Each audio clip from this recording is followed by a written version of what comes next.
The first time Clara saw the old man crying, he was trying to hide it behind a cup of cold coffee. Every morning at exactly 8:15, he sat alone at the same corner table by the cafe window, wearing the same brown beret, the same faded gray sweater, and the same tired eyes that looked like they had spent years waiting for someone who never came. He never complained, never asked for much, just black coffee, toast, and silence. But that rainy Tuesday, as Clara placed his breakfast in front of him, she noticed his hands trembling. His eyes were red, and when he thought no one was watching, a single tear slid down his wrinkled cheek.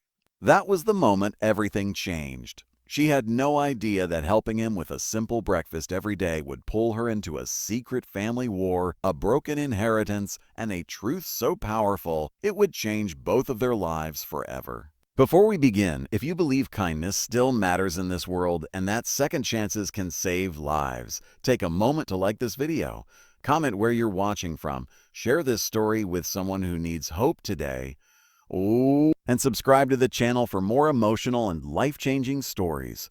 Clara was 28, exhausted, and quietly falling apart. She worked double shifts at Maple Street Cafe, a small family-owned restaurant tucked between an old bookstore and a pharmacy in a sleepy town where everyone knew each other's business. Life had not gone the way she planned. She once dreamed of becoming a teacher, but after her mother got sick and hospital bills piled up, college became a luxury she could no longer afford. Her father had left when she was 12. Her younger brother had moved across the country and barely called. And after her mother passed away 2 winters ago, Clara was left alone in the tiny apartment they used to share, carrying silence like a second skin. She smiled for customers because that was part of the job, but inside, she often felt invisible. And yet, every morning, there was one customer she noticed more than anyone else. Mr. Howard. No one knew much about him. Some said he used to own half the buildings downtown. Others whispered he had been some kind of businessman rich enough to never work again. But now he lived alone in a quiet brick house at the edge of town and spent his mornings staring out cafe windows like he was watching a life he no longer belonged to. Most waitresses found him strange. Some thought he was rude because he barely spoke, but Clara noticed something else. Loneliness recognizes loneliness. She started doing small things. She made sure his coffee was always fresh. She warmed his toast a little longer because she noticed he liked it crisp. On colder mornings, she brought him soup without charging for it. Sometimes she sat for 2 minutes during her break just to ask how he was feeling. At first, he only nodded. Then one day, he said thank you. Then another day, he told her his first name was Walter. And slowly, like winter giving way to spring, he began to open. Walter had lost his wife, Eleanor, 6 years earlier. 42 years of marriage had ended in one hospital room and one final hand squeeze he still felt every night before sleep. After she died, the house became too quiet. His son, Richard, buried himself in business and visited less and less. His grandson, Daniel, moved to the city and became a stranger in expensive suits. I built everything for family, he once told Clara softly while staring into untouched tea. Funny how money can make people forget what family means. Clara didn't ask questions. She simply listened. Sometimes that is the greatest kindness. Weeks turned into months. Walter became part of her routine, and somehow Clara became part of his. She would stop by his house after work to help carry groceries or fix small things around the kitchen. He would insist she take extra food home, though she knew he barely cooked for himself. He showed her old photographs, him and Eleanor dancing in their living room, Richard as a little boy holding a fishing rod, Daniel at 10 years old, smiling with missing front teeth. In those photos, everyone looked like love had once lived there. But now the frames felt like evidence from another lifetime. One evening, Clara found Walter sitting in the dark. No lights, no television, just silence. He looked smaller somehow. He admitted he had been forgetting things. Doctor appointments, medication, sometimes even what day it was. And then he said something that made her chest tighten. I think my family is waiting for me to die. Clara didn't know what to say. Because the saddest part was, he sounded like a man who believed it. She reached across the table and held his hand. No, she said quietly. Some people forget love. Some people forget love. But that doesn't mean you stop deserving it. For the first time, he cried openly. That night, Clara cried too, because she realized she wasn't just helping him. He was helping her remember that she still had a heart capable of being needed. But peace never lasts long when money is involved. It happened on a bright Friday morning. The cafe door opened and everyone looked up. A tall man in an expensive navy suit walked in, followed by two people carrying leather briefcases. He had sharp features, cold eyes, and the kind of confidence that enters a room before the person does. Walter froze. His coffee cup shook. Clara turned and immediately knew. This was Daniel, the grandson. He walked straight to Walter's table without even glancing at Clara. The tension in the room felt like glass ready to shatter. Daniel sat down, the lawyers standing behind him like shadows. Walter's face hardened in a way Clara had never seen. She stayed nearby, pretending to wipe tables, but every nerve in her body was listening. The words came low and sharp. Property, inheritance, power of attorney, competency evaluation, estate control. Daniel wasn't there for breakfast. He was there for signatures. He claimed concern, said he wanted to protect his grandfather from bad decisions, said people were taking advantage of elderly men, said Walter was no longer capable of managing his finances. But Clara saw the truth in his eyes. This wasn't love. This was acquisition. Walter refused. His voice shook, but his answer was firm. No, that should have ended it. But Daniel's eyes shifted and landed on Clara. And suddenly she understood why he had really come. He had heard about her. The waitress, the outsider, the woman spending time with his grandfather. To him, she was not kindness. She was a threat. That same afternoon, rumors spread through town like fire. People whispered that Clara was manipulating an old rich man, that she was after his money, that she planned to convince him to leave her everything. Customers looked at her differently. Even co-workers asked careful questions with suspicious eyes. It hurt more than she expected, because when you've spent your whole life trying to prove you are good, being seen as selfish cuts deeper than anger. Clara wanted to walk away. She almost did. She stood outside Walter's house one evening, keys in hand, ready to leave forever before the gossip destroyed both of them. But then she saw him through the window, sitting alone, waiting, and she remembered every quiet breakfast, every trembling hand, every story about Eleanor. She knocked and Walter opened the door and looked at her like someone afraid she might disappear. I thought maybe you wouldn't come back, he admitted. Clara swallowed hard. I almost didn't. He nodded like he understood more than she had said. Then he handed her an envelope. Inside was a handwritten letter. Not legal papers, a letter. It was addressed to Daniel. Walter explained he had written it months ago, but never found the courage to send it.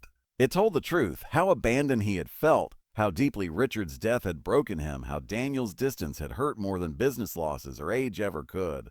It wasn't angry.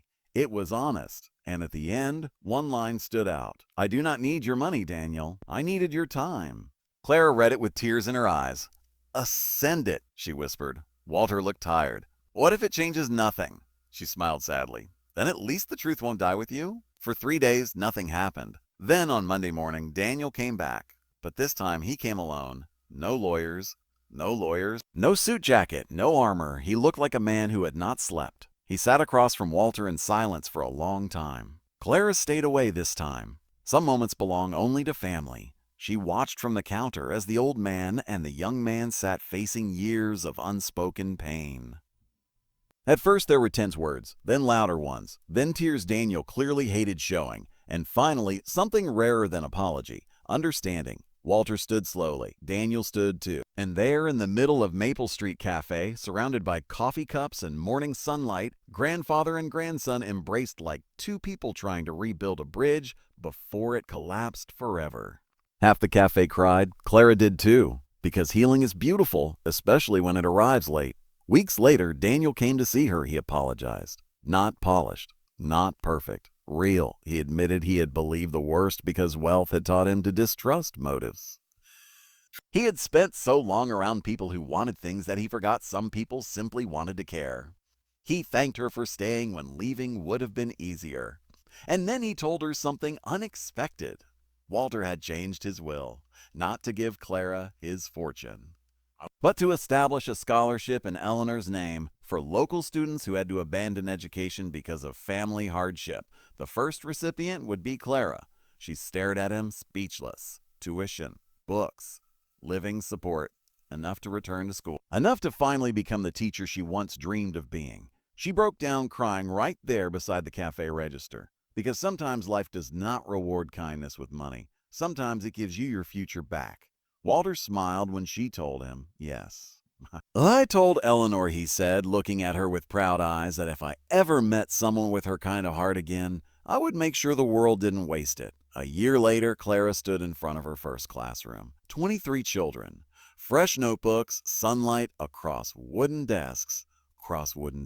And in the back of the room, sitting quietly during her first day speech, were Walter and Daniel, together, family, whole in a way they hadn't been before. Before we reach the ending, I want to ask you something special. Comment below with one word, kindness, if you believe even the smallest act of care can change someone's entire life. Because sometimes a cup of coffee is never just coffee. Sometimes it is rescue. Sometimes sitting beside someone is louder than 1,000 speeches. And sometimes the people we save end up saving us. Walter passed away peacefully 2 years later in his own home with family beside him and Eleanor's photograph resting near his hand. But he did not leave the world alone. And he did not leave it unloved. The scholarship continued. Dozens of students walked through doors they thought were permanently closed. Clara taught every one of them the same lesson before anything else. People are not remembered for what they owned. They are remembered for who felt less alone because they existed. If this story touched your heart, please like this video, share it with someone who still believes in goodness, and subscribe for more powerful stories that remind us what truly matters. Your support helps these stories reach the people who need them most. Because in the end, kindness is never small. It echoes, and sometimes it changes everything. Even after Walter was gone, Clara still found herself looking toward the corner table by the cafe window every morning at 8:15. For months, she expected to see the brown beret, the folded newspaper, and those quiet eyes watching the world pass by. Grief has strange habits. It teaches your heart to keep waiting, even when your mind already knows. Maple Street Cafe felt different without him. The chair remained there for weeks, untouched, as if the whole town silently agreed that some spaces should be left sacred. Clara had changed too. Teaching had filled a part of her soul she thought life had permanently emptied.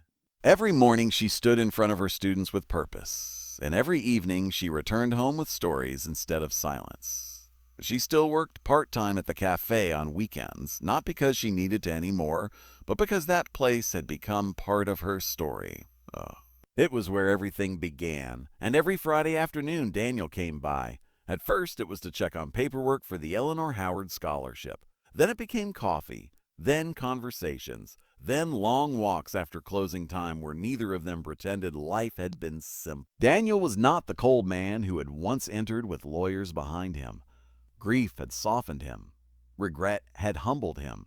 He told Clara things he had never told anyone. That after his father died, success became his religion because it was easier than mourning. That he had convinced himself money would protect him from loss. That by the time he looked back, he had almost lost the one person who had loved him without conditions. Well, I thought I was protecting the family legacy, he admitted one evening as they walked past the quiet town square under yellow streetlights. But I was just protecting my pride. Clara understood that. Pain makes people build strange walls. Some hide behind silence, others behind success. Both can be prisons. As the scholarship grew, so did Walter's legacy. Students wrote letters. Parents cried in gratitude. Young people who had once believed their future ended at high school graduation were suddenly walking into colleges with hope in their hands. Clara kept every letter in a box labeled simply. For Walter, she read them on hard days, especially one from a girl named Sophie, 17 years old, brilliant, quiet, raised by her grandmother after losing both parents in a car accident. She had nearly dropped out to work full-time at a grocery store. Because of the scholarship, she was going to nursing school. At the bottom of the letter, she wrote one sentence Clara never forgot. Please tell whoever started this that they gave me back my life. Clara cried, reading it. Because that was exactly what Walter had done for her. And somehow, through her, he was still doing it for others. But healing is never a straight road. One cold November afternoon, Clara received a phone call she wasn't prepared for. It was her younger brother, Mason Freyunger. She hadn't heard his voice in nearly a year. He sounded older, smaller somehow. Their relationship had been damaged by distance and resentment. After their mother died, grief pushed them in opposite directions. Mason blamed Clara for staying in town and giving up, while Clara blamed him for leaving and disappearing when she needed family most. Neither of them said the words. Both of them carried them. Now his voice trembled. He had lost his job. His marriage was falling apart. And worst of all, he was ashamed. "I didn't know who else to call," he said. Clara sat in silence for a long moment. Old anger rose first, then memory. A little boy afraid of thunderstorms. A teenager sneaking into her room to ask for advice. Her brother. Still her brother. Sometimes forgiveness arrives quietly without dramatic speeches. Sometimes it sounds like one simple sentence. "I come home," she said.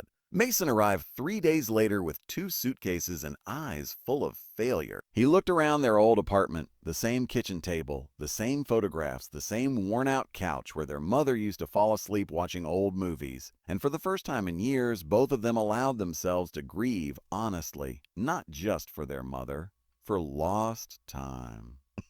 For missed birthdays, for pride that had stolen years they could never get back. It was not easy. Healing family wounds never is. There were arguments, awkward silences, long nights where old resentments tried to return. But slowly, honesty did what distance never could. It repaired. Clara told him about Walter, about the breakfasts, about the letter, about how one lonely old man had taught her that love must be shown while people are still here to feel it. Mason listened like someone hearing the truth too late. Then he said something that broke her heart. "I think Mom died wondering if I stopped loving her." Clara reached for his hand the same way she once had for Walter. "She knew," she whispered. "But maybe now you need to know it too." Winter arrived early that year. The town square lit up with Christmas lights, and Maple Street Cafe hung old gold decorations Walter used to complain were too shiny for decent people. Everyone laughed because they could almost hear him saying it. Daniel suggested they host the first annual Eleanor Howard Christmas dinner, a free holiday meal for anyone spending Christmas alone. Widows, veterans, elderly neighbors, single parents, students far from home, anyone. Clara said yes immediately. They spent weeks preparing. The town helped in ways that surprised everyone. The bakery donated pies. The florist brought centerpieces. Local musicians volunteered. Even people who once whispered cruel rumors about Clara showed up carrying chairs and casseroles. Maybe people are better than they first appear. Maybe they just need a reason to remember. On Christmas Eve, the cafe was fuller than it had ever been. Every table occupied. Laughter where silence used to live. Candles glowing in the windows. At the corner table, the one by the glass where Walter once sat alone, they placed a small framed photo of him and Eleanor dancing in their living room. No sign, no explanation, just remembrance. As Clara moved through the room, serving food and hugging familiar faces, she stopped for a moment and looked around. Mrs. Jenkins from the pharmacy was teaching college students how to play cards. Sophie, now in nursing school, was helping serve soup. Mason was in the kitchen, somehow arguing cheerfully with the cook, and Daniel stood near the tree watching her. Not with suspicion, not with distance, with warmth, with peace. Later that night, after everyone had gone home and the cafe lights were dimmed, Clara and Daniel sat together at Walter's old table. Snow fell softly outside. For a while, neither of them spoke. Some silences are comfortable. Some are full. Daniel reached into his coat pocket and placed a small envelope in front of her. Clara smiled nervously. "Oh, please tell me this isn't another life-changing legal document." He laughed for the first time that night. "No lawyers. I promise." Inside was a photograph. It had been taken secretly during the Christmas dinner. Clara was standing near the center of the room, laughing, surrounded by students, neighbors, and family. The cafe lights made everything look warm, almost golden. On the back, in Daniel's handwriting, were the words, "You made this place feel like home again." Tears filled her eyes before she could stop them. Not because of romance, because of recognition, because after years of feeling invisible, someone had finally seen exactly who she was. And then Daniel said the words she would remember for the rest of her life. You taught me that love isn't inheritance. It's presence. It's showing up. You changed my grandfather's final years. You changed mine too. Clara looked at the empty chair by the window, at the life that had started with one cup of coffee, at the future she never thought she would have, and she smiled, because sometimes the greatest miracles do not arrive loudly. They come disguised as ordinary days, a breakfast shift, a stranger's sadness. A decision to stay when leaving would be easier. Before the ending, I want to ask you something from the heart. If this story reminds you of someone you should call, forgive, or simply spend time with, comment below with the word home. Because sometimes love is just returning before it's too late. The following spring, Clara moved into a small house with sunlight in the kitchen and flowers growing near the porch. Mason found work nearby and started rebuilding his own life. Sophie completed her first year of nursing school. The scholarship fund expanded across the county. And every year on Christmas Eve, Maple Street Cafe filled its tables for those who needed somewhere to belong. Walter's table always remained by the window, reserved, not for grief, for gratitude. Because one old man who thought he'd been forgotten ended up reminding an entire town how to love. And Clara, the tired waitress who once believed life had passed her by, learned the most important truth of all. You do not need to be rich to change someone's life. You only need to notice when someone is hurting. You only need to stay. And sometimes staying changes everything. If this story touched your heart, please like, share, and subscribe to the channel. These stories travel farther because of people like you. And if you still believe kindness can change the world, let this be your reminder. It already does, one small act at a time.